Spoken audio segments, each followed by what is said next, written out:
और इस वक्त की बड़ी खबर आपको बता दें, उत्तराखंड में हुए अंकिता हत्याकांड को लेकर पुलिस पर सवाल उठे। इस बीच 5 दिन से लापता अंकिता की हत्या जो की गई थी, अब जाकर के शव की बरामदगी हुई है। नहर से अंकिता की लाश मिली, लेकिन सवाल यह कि आखिर 5 दिन तक पुलिस क्या कर रही थी। और इन्हीं सवालों का जवाब देने के लिए न्यूज़ 24 ने उत्तराखंड के डीजीपी अशोक कुमार से खास बातचीत की। सबसे पहले आपको दिखाते हैं उस बातचीत के अंश। देवभूमि उत्तराखंड में एक हैरान कर देने वाली तस्वीर सामने आई, जहां एक बेटी के इंसाफ के लिए एक लंबी लड़ाई लड़ी गई। हालांकि पुलिस ने कार्रवाई भी की, 3 आरोपियों को गिरफ्तार भी किया गया। मेरे साथ इस पूरे मुद्दे पर बात करने के लिए डीजीपी उत्तराखंड अशोक कुमार जी हैं। सर, मेरा सवाल सीधा है कि जो पूरी घटना थी, घटना को लेकर एक सोशल मीडिया पर भी वार छिड़ा, पब्लिक का जिस तरीके से पुलिस पर भी गुस्सा, प्रशासन पर भी गुस्सा, उसके बाद 24 घंटे के अंदर गिरफ्तारी हुई है। पूरा जो घटना था, इसका थोड़ा सीक्वेंस बता दीजिए कि किस तरीके की घटना कैसे हुई, किस तरीके से उसके हत्याकांड को अंजाम दिया गया। नहीं, जिस दिन घटना घटी उस दिन का तो सीक्वेंस सिंपल है। जो हमारे पास साक्ष्य हैं कि ये लोग एक मोटरसाइकिल और एक स्कूटी से गए हैं और वापस लौट रहे हैं, उसकी हमारे पास कोई साक्ष्य है पुलिस के पास। 4 लोग हैं, तो बाकी तीनों हमने इसलिए जेल भेज दी। और उन्होंने पूछताछ में बताया भी है कि उन्होंने जो है उसको नदी में धक्का दिया। ठीक है, बाकी उनका किस बात को लेके झगड़ा हुआ, एग्जैक्टली क्या हुआ, वो बहुत अच्छे से वो नहीं कबूल रहे हैं। किंतु जो इसकी बैकग्राउंड है, जो लड़की की उसने अपने फ्रेंड के साथ कहीं शेयर की है बातें, चैट शेयर की, उससे क्लियर हो रहा है कि उस लड़की पे कहीं ना कहीं गलत काम करने का दबाव डाला था इन लोगों ने। सर, एक तस्वीर और देखी गई थी, जो पब्लिक का गुस्सा था वो देखा गया। रिजॉर्ट में जिस तरीके से प्रशासन सरकार ने कार्रवाई की, आग भी लगाई गई लोगों के द्वारा।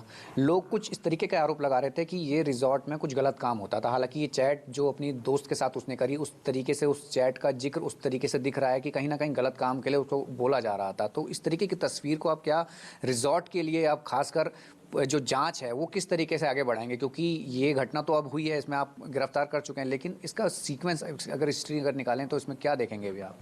देखिए, डीआईजी की अध्यक्षता में एसआईटी गठित की गई है और हम इसके जांच के हर पहलू को टच करेंगे, हर बात की गहराई में जाएंगे और कोई भी पहलू को अनछुआ नहीं छोड़ा जाएगा। बाकी साक्ष्य के लिए जिसके भी लेने की ज़रूरत होगी बयान, उस सब को लिया जाएगा। किंतु हमारी पुलिस की जो थ्योरी है, पुलिस ने जो केस वर्कआउट किया, उसका सबसे बड़ा प्रमाण यही है कि कल अपराधी जेल चले गए, आज तो हमारे पास थे नहीं वो। और जहां उन्होंने बोला था कि हमने नहर में वो कर दिया, उसी एरिया से हमको जो है इसकी बॉडी रिकवर हो गई। मुख्यमंत्री जी भी घटना पे नज़र बनाए हुए थे, उन्होंने पूरी तरीके से कहा था कि सख्त से सख्त कार्रवाई होगी। 24 घंटे के अंदर आपने आरोपियों को पकड़ लिया, लेकिन जो पब्लिक थी और परिवार था वो ये कह रहा था कि देरी हुई। तो देरी किस लिए हुई? देखिए, हमारे यहाँ एक विशिष्ट सिस्टम है, पटवारी सिस्टम, उसमें विलम्ब हुआ और इसलिए पटवारी के खिलाफ कार्रवाई भी हुई है।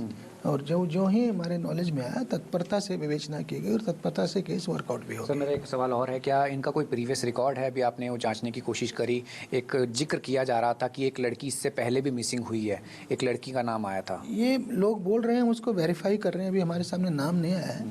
किंतु अभी तो बहुत कम समय हुआ है, हम सब चीज़ों की डेप्थ में जाएंगे, हर चीज़ को वेरीफाई करें। सर, मेरा आखिरी सवाल ये है कि सीसीटीवी में जिस तरीके से चारों दिख रहे हैं, क्योंकि पहले उन्होंने कहानी को आपसे उलझाने की कोशिश करी जब आपने पूछताछ करी थी, लेकिन उसके बाद जब आपने सख्ती से पूछताछ करी सीसीटीवी सर्विलांस के जरिए, उसमें क्या दिखा? 4 लोग जाते हुए दिखे थे, 3 लोग आते हुए दिखे थे, क्या था सर वो? नहीं, 4 लोग वापस आ रहे हैं। हाँ, 4 लोग वापस आ रहे हैं और उसमें एक मोटरसाइकिल है, एक स्कूटी है और उन पे 2-2 लोग बैठे हैं। तो ये उससे क्लियर एस्टेब्लिश हो गया कि 4 लोग साथ थे।